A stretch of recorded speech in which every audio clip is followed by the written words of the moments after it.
volta com o programa Pense em Saúde, hoje falando de tabagismo, e agora vamos responder as perguntas que chegaram de casa. Depois, der tempo, a gente vai falar sobre o tabagismo passivo.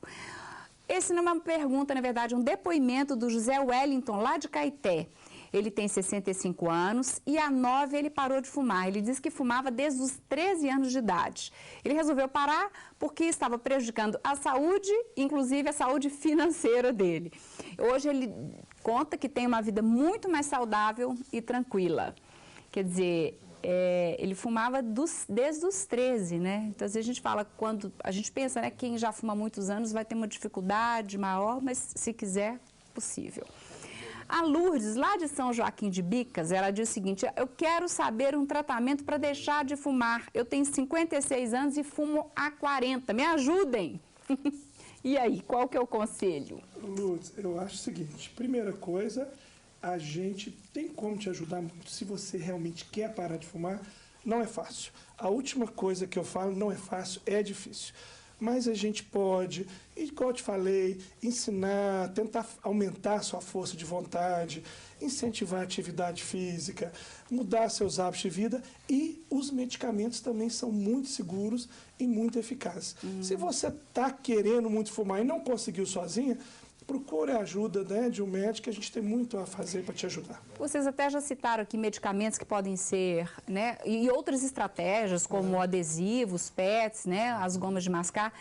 Às vezes a pessoa precisa realmente dessa ajuda, né? E usar um medicamento direito. Porque às vezes a gente vê o paciente que usou um medicamento que o outro fulano olhou. Esses medicamentos a gente às vezes começa com uma dose baixa, vai aumentando, marca um dia.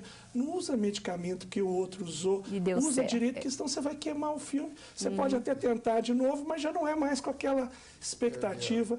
Se for tomar remédio, procura para usar direito. Não fica fazendo o que o outro fez, não, porque não vai ser legal. Você tocou um ponto interessante, que às vezes a pessoa que fuma, ela não dá conta de fazer tanta atividade física, até por não respirar bem ou ficar cansada mais rapidamente. A partir do momento que para, iniciar uma atividade física é uma mudança radical. Ou seja, primeiro você vai conseguir fazer e mudar hábitos, né? A Heloísa, lá do bairro Cidade Nova, ela pergunta se a fibrose pulmonar pode ser causada pelo tabaco, doutor Eliazor.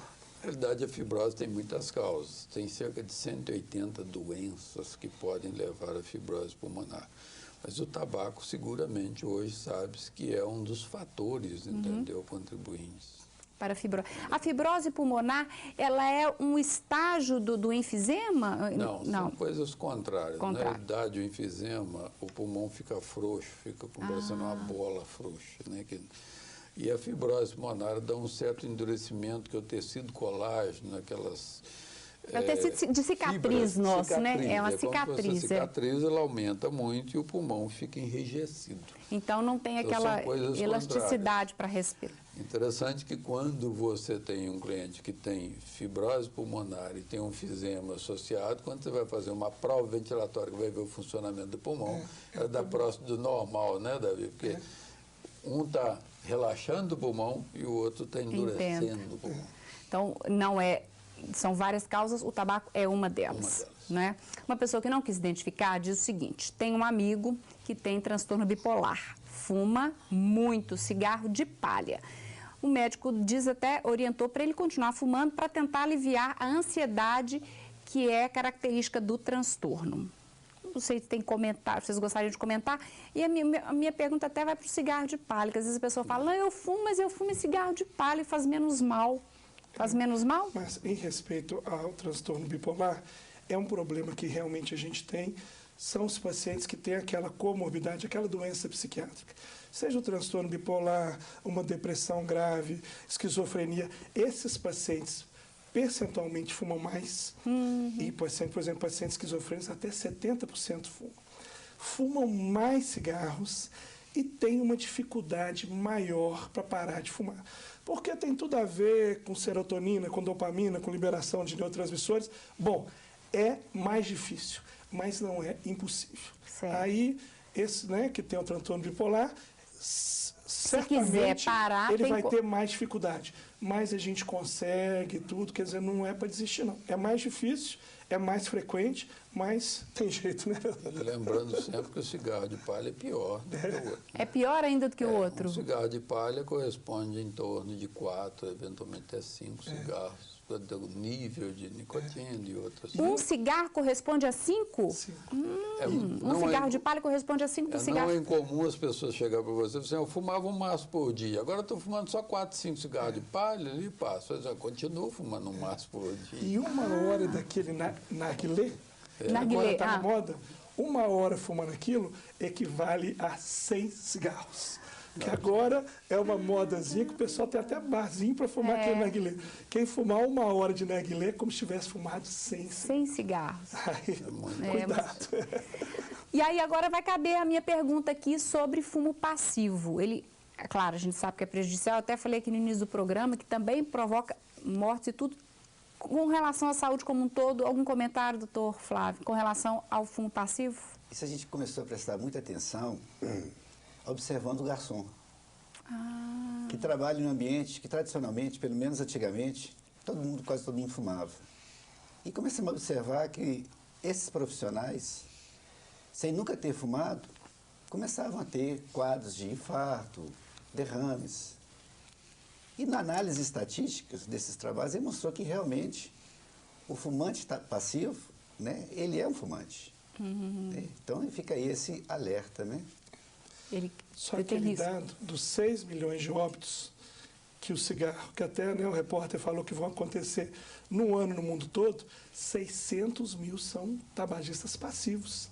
Aí o fumante passivo não tem só mais irritação, mais asma, mais bronquite, ele morre mais de câncer também, ele morre mais de doença cardiovascular.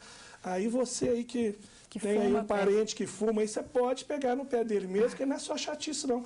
Ele está fazendo mal para a sua saúde. Para a sua saúde. É. A gente estava até conversando aqui no intervalo, né, nosso cinegrafista aqui, perguntando sobre a relação entre tabagismo e trombose. Tem também, não é isso? Exatamente. Tem uma doença que chama tromboangeite obliterante. Tromboangeite? Angeite obliterante, que existe um entupimento dos vasos, todos, especialmente dos membros inferiores, levando inclusive à amputação dos membros. E é interessante que a pessoa começa a perceber isso, que ela começa a caminhar e começa a ter dor na perna. Em espaços, em distâncias cada vez menores, ele vai sentindo, que a gente chama uma marcha de claudicação. O indivíduo fica mancando, doendo, e não sabe o que é. Ah, não, é distensão, não sei o que lá. A hora que vai ver, está tudo entupido. E o cigarro é uma dessas causas. É interessante, muito bem citado pelo colega, é até um jargão lá na semiologia, que é o andar do olhador de vitrine. Porque a pessoa vai andando numa rua, numa calçada, começa a ter a dor por falta de circulação, aumenta muito o ar, chamado ácido lático, e ele para. Para ele não ficar parado que nem um poste, ele olha para a vitrine. Né? Isso é muito comum no jargão, né? O andar do olhador de vitrine. Olhador de vitrine. Parando. Nós temos aqui um minutinho para finalizar o programa. Alguém gostaria de deixar um recado final, uma mensagem final sobre o nosso tema de hoje para o telespectador?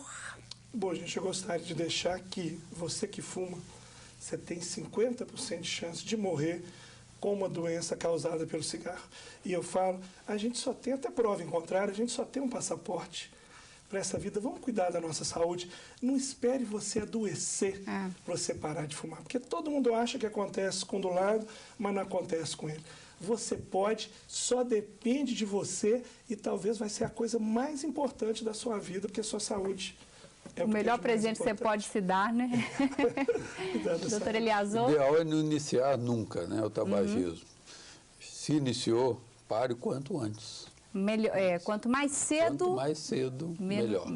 Mais fácil. Alguma mensagem, doutor Flávio? Eu, como representante aqui da população renal, eu gostaria de reiterar o apelo para a cessação do tabagismo, porque hoje nós temos uma epidemia de doença renal e está mais que comprovado hoje que o cigarro é um fator que vai agravar mais aquela doença. Então, vale a pena parar de fumar. Podemos chegar, inclusive, à falência renal mesmo, doutor Flávio? É um fator que vai agravar né, o declínio, a queda mais rápida da função renal. Entendo. Né? Se a gente fosse pensar no declínio como uma descida, seria uma descida muito íngreme que você poderia trazer com que essa descida fosse menos inclinada, digamos assim. Então, vale a pena. Vale a pena. Agradeço muito a presença e a participação de vocês num tema que eu acho extremamente importante. E lembrando, nós não queremos aqui, não é nem assim falar, para, não sei o que. Todo mundo sabe, né? As propagandas até mostram isso, né? No próprio cigarro. Mas é falar, a partir do momento que existe uma vontade lá no fundo, dê ouvido a essa vontade e procure ajuda, você vai ter uma chance maior de obter sucesso.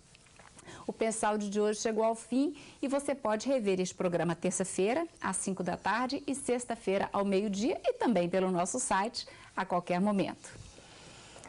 Eu agradeço muito a sua companhia, eu espero você no próximo Pense Saúde, que é uma parceria da Unimed BH com a TV Horizonte. Tenha uma semana ótima, até a próxima, paz no coração e Pense Saúde sempre.